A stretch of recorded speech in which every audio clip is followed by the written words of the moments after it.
Direction है उसके मुताबिक हम लोग अफगान महाजिरीन के हवाले से हमारी ट्रीटमेंट होती है। हम लोग को जो यहाँ पर अफगान महाजिरीन हैं उनके हवाले से यही है कि उनकी डोर नॉकिंग करके और उनको हम यहाँ से उनको एडवाइस करते हैं कि आप यहाँ से इलाका छोड़ जाएँ। जो गैर मुल्की वो हैं जो कि इलीगल इमिग्रेंट्स हैं, उसका तो आपको पता है दुनिया में किसी भी कहीं पे आप चले जाएँ, चाहे वो पाकिस्तानी हो कोई भी हो, उनकी जात तो कहीं भी नहीं है। लेकिन जो जिनके पास कार्ड्स हैं या जिनके पास कुछ प्रूफ है रेजिडेंस का, उनको हम तरीके से करते हैं ताकि इंसानी हकूक़ की खिलाफ वर्जी भी ना हो और उनके साथ कोई ज्यादती भी ना हो और पुलिस की तरफ से हाई हैंडेडनेस भी ना हो।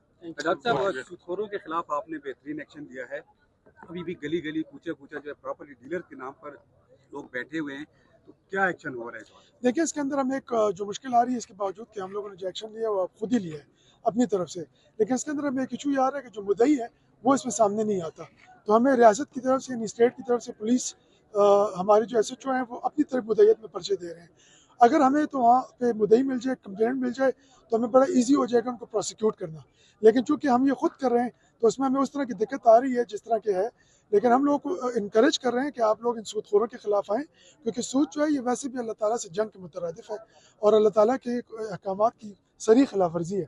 हम समझते हैं कि सूदखोरों के खिलाफ आवाम को बिल्कुल सामने आना चाहिए और पेशावर पुलिस उनकी कंप्लेंट पर फौरी तौर पर कार्रवाई करेगी, उनके खिलाफ एक्शन लेगी।